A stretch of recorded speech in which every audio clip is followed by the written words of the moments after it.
Very good morning, children. This is Shivalsis speaking. Children, we have been dealing with a chapter lines and angles, in which we came to know about a lot of things, interesting facts of parallel lines, how parallel lines are related to each other. So, children, I have explained few concepts of relation or the properties of parallel lines. So, here in this video, I'm gonna first teach you what are the properties of parallel lines, how parallel lines are related to each other, what are the properties can be found. So let us understand those properties first, right? Children, suppose this is a line segment A and this is a line segment B. Okay, they are parallel to each other. Parallel means they're never gonna meet with each other, means they have equidistant, means at every point they are equidistant from each other. I'm drawing one transversal. Transversal means a line segment what intersects another line segment. A line which intersects another line is called transversal, or cuts. The proper word is intersecting, right? So there is one transversal, name of this transversal is T. So now children, how these angles which have been formed, how they are related to each other, this is what we will have a discussion right now. This is this angle and this angle. They are called alternate interior angles. Name of these angles are alternate interior angles, and they're equal with each other. Means if this angle is measuring suppose 50 degree, it has to be 50 degree only, because they are alternate interior angles and they're always equal between two parallel lines. Children, I repeat, they're equal with each other if they are parallel lines. Suppose if the lines are not parallel like this, so in that case this angle and this angle, they will never be equal, because these two line segments are not parallel to each other. So as they are parallel to each other, so they are equal. These angles are equal. They are called alternate interior angles. Again children, if this angle is 130 degree, if this angle is 130 degree, this angle will also be 130 degree only, because they are alternate interior angles as well. This one is this side and they are from another side. They are alternate interior angles only. Okay children, now more relation can be found. More relation can be found. This angle and this angle, they are called corresponding angles. They are called corresponding angles and they are equal in measure. If it is 130 degree, it has to be 130 degree only. If it is 50 degree, it has to be 50 degree only, because they are pair of corresponding angles. If this one is 50 degree children, this one has to be 50 degree. If this one is 130 degree, this one is also 130 degree, because they are pair of corresponding angles. They are pair of corresponding angles. Okay children, now let us find the more relations between them children. So let me clean the figure. I'll draw a fresh figure for more properties.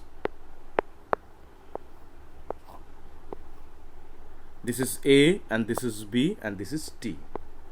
Now children, this angle and this angle, they are called vertically opposite angles. This angle and this angle, they are called vertical opposite angles. This angle, they are vertical opposite angles. This angle and this angle, vertical opposite angles. Children, always remember, vertically opposite angles are always equal. Vertically opposite angles are always equal, always equal. If it is 130, it has to be 130. If it is 50, this one has to be 50. If it is 130, this one has to be 130. If it is 50, this one has to be 50 degree. Am I clear children? I hope it's understandable to everyone. Now let's talk about some more properties children. More properties. Let me erase a bit. Okay. Now children, the more properties in this way we can say, this angle and this angle, they are within the parallel lines, and they are on the same side of transversal. Here is the transversal, and they are existing in the left hand side.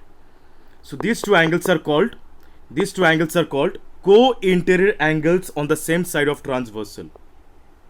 Co-interior angles on the same side of transversal.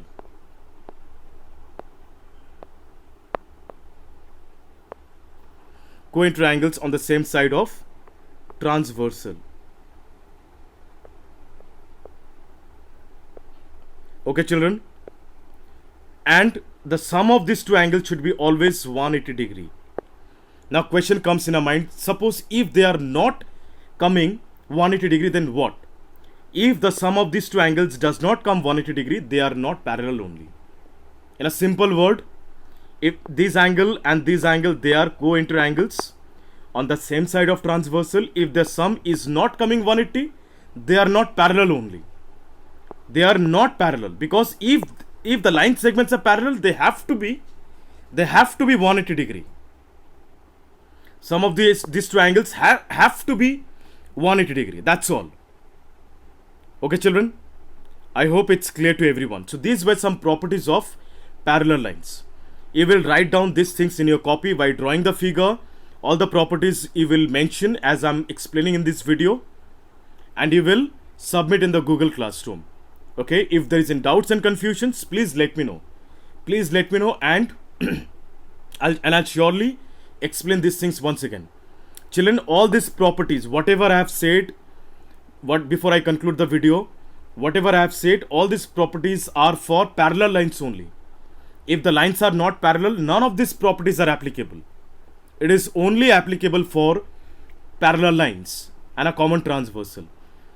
If you did not understand, please let me know. These things will be needed throughout your life for higher classes 8, 9, 10, 11, 12 and college. So please, children, please do follow this instruction and try out the same. Till then, thank you so much. Bye bye. Take care. Have a nice day.